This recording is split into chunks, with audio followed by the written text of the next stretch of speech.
হরে কৃষ্ণা, রাধে রাধে। নমস্কার সবাইকে। আজ জ্যোতিষের আলোচনায় আমি আলোচনা করব ভরণী নক্ষত্র নিয়ে। ভরণী হলো শুক্রের নক্ষত্র। মেষ রাশিতে অশ্বিনী নক্ষত্রের পরবর্তী নক্ষত্র হলো ভরণী।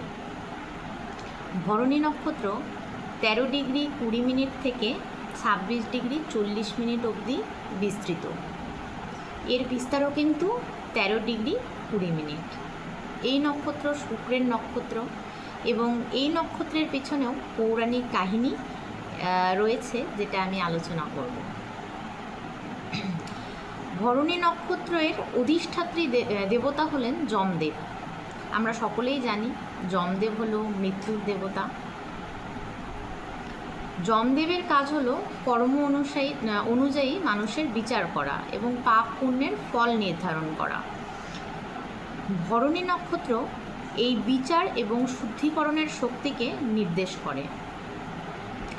এই নক্ষত্র জীবনের কঠিন সত্য, মৃত্যু, পরিবর্তন, কর্মফল, এই সব কিছুর প্রতীক।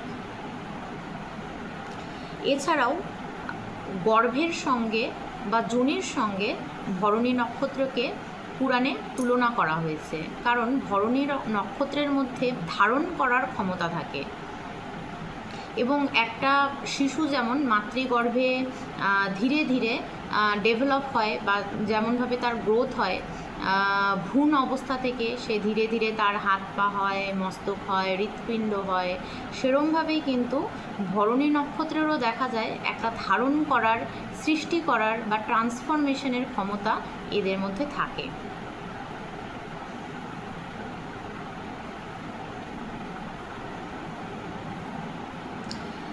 ভরণী নক্ষত্র বোঝাতে চায় যে জীবন শুধু জন্ম মৃত্যু নয়, এটি একটি গভীর রূপান্তরের যাত্রা।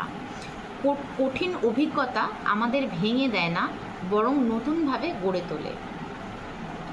সুতরাং ভরণীতে যাদের জন্ম, ভরণী নক্ষত্রে যাদের জন্ম, তারা কিন্তু ভীষণ ট্রান্সফরমেটিভ হয় এবং ট্রান্সফরমেশনের মাধ্যমে এরা জীবনে এগিয়ে চলে।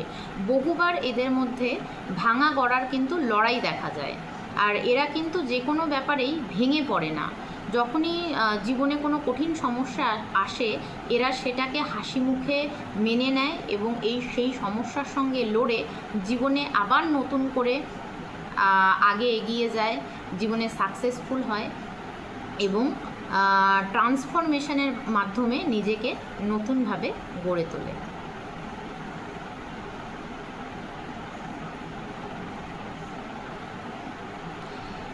এবার যেরকম আমি আগের ভিডিওতেও বলেছিলাম যে প্রত্যেকটা নক্ষত্রের 4টি করে পদ থাকে বা চরণ থাকে। প্রথম চরণ, দ্বিতীয় চরণ, তৃতীয় চরণ এবং চতুর্থ চরণ। এই চরণগুলো ধর্ম, অর্থ, কাম এবং মোক্ষকে নির্দেশ করে।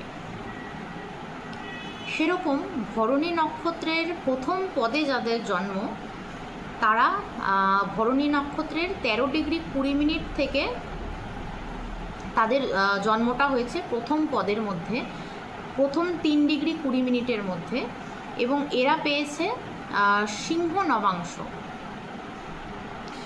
নবাংশ এরা পেয়েছে এবং এদের শাসক গ্রহ হলো সূর্য। যেহেতু সিংহ নবাংশ পেয়েছে, সিংহ রাশির অধিপতি আমরা জানি সূর্যদেব। এদের স্বভাব হলো নেতৃত্ব দেওয়ার প্রবল ইচ্ছা। এরা আত্মবিশ্বাসী, একটু ইগো এদের মধ্যে থাকতে পারে, কিন্তু এরা নিজের মতো করে চলতে ভালোবাসে। পজিটিভ দিক হলো এদের স্ট্রং পার্সোনালিটি, লিডারশিপ কোয়ালিটি এবং ফেম পাওয়ার সম্ভাবনা। নেগেটিভ দিক হলো অহংকার, রাগ এবং কর্তৃত্বপরায়ণতা। অনেক সময় রাগ বেশি হলে বা ইগো বেশি হলে কিন্তু সেটা সম্পর্কের ক্ষেত্রে অনেক সময় সমস্যার সৃষ্টি করে। তো এই ভরণী নক্ষত্রের প্রথম পদে যাদের জন্ম, তাদের জন্য কি ক্যারিয়ার বা প্রফেশন ভালো হবে সেটা আমি বলে দিচ্ছি। যেহেতু ভরণী নক্ষত্রের প্রথম পদ সিংহ রাশিতে পড়েছে এবং এরা ভীষণ নেতৃত্ব দিতে ভালোবাসে বা এদের মধ্যে ভালো লিডারশিপ কোয়ালিটি যেহেতু রয়েছে, এদের জন্য কিন্তু প্রশাসনিক বা অ্যাডমিনিস্ট্রেটিভ লাইনটা খুব ভালো, ম্যানেজমেন্টের লাইন ভালো, সরকারি কাজ বা যে কোনো সরকারি দপ্তরে বড় মাপের কোনো চাকরি এদের হয়, অনেক ক্ষেত্রে বাস্তবেও হয়, এটা দেখা যায় এবং এই কাজগুলো এদের জন্য যথার্থ হয়। এবং নেতৃত্বমূলক পেশা, যেখানে অ্যাডমিনিস্ট্রেশন রয়েছে, প্রশাসন রয়েছে, কোনো ডিসিশন মেকিংয়ের দরকার রয়েছে, সেরকম কোনো বড় জায়গায়, সেটা সরকারি বা বেসরকারি হোক, সেরকম ম্যানেজমেন্ট বা অ্যাডমিনিস্ট্রেটিভ লাইনটাই কিন্তু এদের জন্য সবচেয়ে ভালো লাইন।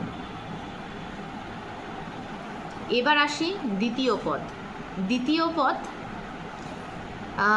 16 ডিগ্রি 40 মিনিট থেকে 20 ডিগ্রির মধ্যে পড়ে।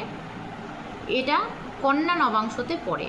আর কন্যার অধিপতি বুধ আমরা জানি, এবং বুধের স্বভাব হলো, বুধ ভীষণ ইন্টেলিজেন্ট, বুধ কিন্তু বুদ্ধিমত্তাটাকেই দর্শায়।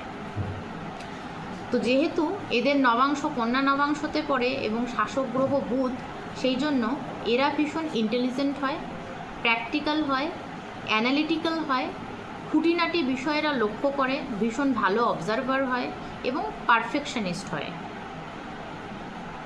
এদের পজিটিভ দিক হলো এরা ভীষণ বুদ্ধিমান, ভালো কমিউনিকেটর এবং পরিকল্পনা করতে দক্ষ। নেগেটিভ দিক এদের হলো অতিরিক্ত চিন্তা করা, কখনো কখনো ওভার থিঙ্কিংয়ের জন্য এদের মধ্যে স্ট্রেস বা অ্যাংজাইটি ইস্যু হতে দেখা যায়। এদের ক্যারিয়ার হলো অ্যাকাউন্টস, টিচিং, রাইটিং, চিকিৎসা শাস্ত্র বা মেডিকেল লাইন, আর অ্যানালাইসিস রিলেটেড যে কোনো কাজ, সেটা যে কোনো কাজই হতে পারে, যেরকম কোনো রিসার্চ ওরিয়েন্টেড কাজ হতে পারে, তারপর কমার্সের লাইন হতে পারে, স্ট্যাটিস্টিক্সের লাইন হতে পারে, হিসাব কিতাবের কাজ হতে পারে, এগুলো এদের জন্য ভীষণ ভালো হয়। এবং যেসব কাজে কমিউনিকেশন দরকার, যেমন সেলস, মার্কেটিং, এই কাজগুলো এদের জন্য ভালো হয়। এবং বুধ যদি খুব ভালো অবস্থায় থাকে তাহলে এরা খুব ভালো রাইটারও হতে পারে, টিচিং বা অ্যাডভাইজারি সার্ভিসেও থাকতে পারে, এদের জন্য এই লাইনগুলো ভালো হয়। এবার আসবো তৃতীয় পদের কথায়। তৃতীয় পদটি দেখা যাবে 20 ডিগ্রি থেকে 23 ডিগ্রি 20 মিনিট অবধি।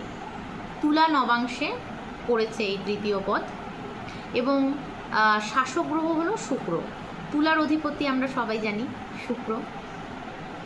তো এদের স্বভাবের মধ্যে কিন্তু দেখা যাবে যে এরা একটু রোম্যান্টিক নেচারের হয়, সম্পর্ক এবং ভালোবাসাকে এরা বেশি গুরুত্ব দেয়, চার্মিং পার্সোনালিটি থাকে, অ্যাট্রাকটিভ পার্সোনালিটি থাকে এবং এরা ভীষণ সোশ্যাল গ্যাদারিং পছন্দ করে, মানুষের সঙ্গে মিশতে, সবার সঙ্গে বসে আড্ডা মারতে, এরা এই জিনিসগুলো, আনন্দ ফুর্তি, এইগুলো খুব পছন্দ করে।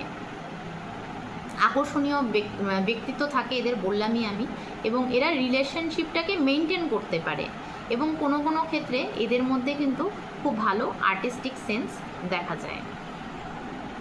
কিন্তু এদের নেগেটিভ দিক হলো এরা ভীষণ ইনডিসিসিভ হয়, অনেক ক্ষেত্রে ডিসিশন মেকিংয়ে এদের মধ্যে কনফিউশন তৈরি হয় এবং এরা ভুল ডিসিশন নেয় বা ভুল মানুষের সঙ্গে আবেগ জড়িয়ে থাকে, সেই ক্ষেত্রে এরা কখনো কখনো অজান্তেই নিজের ক্ষতি করে ফেলে। তো এই ব্যাপারগুলো এদের সঙ্গে দেখা যায়। এদের জন্য ভালো প্রফেশন হবে ফ্যাশন রিলেটেড, ফ্যাশন ওরিয়েন্টেড কোনো লাইন হতে পারে, যেমন সেটা মডেলিং হোক, ফ্যাশন ইন্ডাস্ট্রি হোক, বা ইন্টেরিয়ার ডেকোরেটিং হোক, বা আর্টিস্টিক কোনো লাইন হোক, সেটা পেইন্টিং হোক বা অন্য কিছু, কোনো ক্রিয়েটিভ কাজকর্ম বা যেখানে শিল্প রয়েছে, শৈল্পিক কাজকর্ম এদের জন্য খুব ভালো হয়। আর কোনো কোনো ক্ষেত্রে এরা কিন্তু ভালো বিজনেসম্যানও হয়। এবার আসি চতুর্থ পদের কথায়। চতুর্থ পদ 23 ডিগ্রি 20 মিনিট থেকে 26 ডিগ্রি 40 মিনিট অবধি এর বিস্তার। বৃশ্চিকে পড়েছে এর নবাংশ।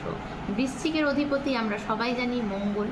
সুতরাং এরা খুব ইন্টেন্স এবং প্যাশনেট হয়, ভেতরে এদের গভীর আবেগ থাকে, কিন্তু রহস্যময় পার্সোনালিটি হয় এদেরকে বাইরে থেকে বোঝা খুব মুশকিল, কারণ এরা খুব সিক্রেটিভ নেচারের হয়।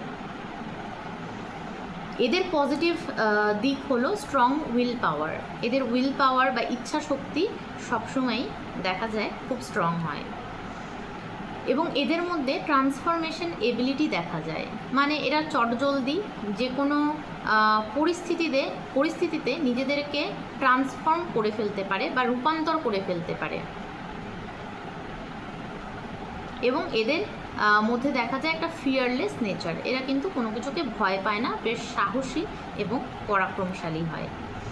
নেগেটিভ দিক হলো রাগ এবং হিংসা। এদের মধ্যে রাগ যেমন দেখা যায়, তেমনি কখনো কখনো এদের মধ্যে হিংসা বা ঈর্ষা দেখা যায়, যেটা করতে গিয়ে এরা কখনো কখনো সম্পর্ক নষ্ট করে ফেলে। আর এদের এক্সট্রিম বিহেভিয়ার, কখনো কখনো এরা রাগ বা ঈর্ষা জনিত কারণে এত বেশি এক্সাইটেড হয়ে যায় যে সেটাকে কন্ট্রোল করতে পারে না বা সেটাকে ব্যালেন্স করতে পারে না, এবং সেই ক্ষেত্রে এরা কখনো কখনো সম্পর্কের মধ্যে এক্সট্রিম বিহেভিয়ার করে ফেলে, যেখান থেকে কিন্তু অনেক সময় সম্পর্কে সমস্যার সৃষ্টি হয়। এদের জন্য ভালো কেরিয়ার হবে রিসার্চ ওরিয়েন্টেড কেরিয়ার, অকাল্টের কেরিয়ার, অকাল্ট সায়েন্স রিলেটেড, মানে হিলিং প্রফেশন, অ্যাস্ট্রোলজি, তন্ত্র মন্ত্র, যে কোনো রকম রেইকি বা অ্যাকুপ্রেশার, যেগুলো অল্টারনেটিভ মেডিসিন হয়, সেই সব লাইনগুলো খুব ভালো হবে এদের জন্য। এরা ভালো সাইকোলজিস্ট হতে পারে, এরা সাইকোলজি নিয়ে পড়াশোনা করতে পারে, সেই দিকে কেরিয়ার করতে পারে, এবং ডিটেকটিভ লাইনও এদের জন্য কিন্তু ভালো হয়। তাহলে আশা করি ভরণী নক্ষত্র নিয়ে তোমাদেরকে আজ আমি অনেক কিছুই বলতে পেরেছি, আর তোমাদের ভরণী নক্ষত্র সম্পর্কে কনসেপ্টটা ক্লিয়ার হয়েছে। তো তোমরা অবশ্যই আমাকে কমেন্টে জানিও কাদের কাদের মেষ রাশি ভরণী নক্ষত্রে জন্ম, এবং তাদের পদগুলো তোমরা মিলিয়ে নেবে এবং দেখে নেবে যে তোমরা যেই কেরিয়ার অপশনগুলো আমি বললাম সেই কেরিয়ারগুলো নিয়ে তোমরা এগোচ্ছ কিনা, এবং সেটা নিয়ে এগিয়ে তোমাদের কি অভিজ্ঞতা সেটা আমার সঙ্গে শেয়ার করো। আর এরপরে আমি অন্যান্য নক্ষত্রগুলো নিয়েও আলোচনা করব। আগের এপিসোডে আমি বলেছিলাম মেষ রাশি অশ্বিনী নক্ষত্র নিয়ে, পারলে আগের ভিডিওটাও দেখে নিও। আর নক্ষত্র কিন্তু ভীষণ ইম্পর্ট্যান্ট একটা চ্যাপ্টার জ্যোতিষে, কারণ যখনই আমরা নক্ষত্রের ক্যারেক্টারগুলো জানতে পারবো, বুঝতে পারবো, তখন কিন্তু প্রেডিক্টিভ অ্যাস্ট্রোলজির ক্ষেত্রে এটা অনেকটা হেল্পফুল হবে, এবং একটা মানুষের স্বভাব চরিত্র কি হতে পারে সেটা নক্ষত্রের দ্বারা অ্যাট এ গ্ল্যান্স আমরা বলে দিতে পারবো। ঠিক আছে, ভালো থেকো সবাই। প্রোগ্রামটা ভালো লাগলে অবশ্যই আমাকে লাইক কমেন্ট করে এবং সাবস্ক্রাইব করে পাশে থেকো এবং উৎসাহিত করো। ভিডিওটা ভালো লাগলে অবশ্যই শেয়ার করে দিও। আজকের মতো এইটুকুই, নমস্কার।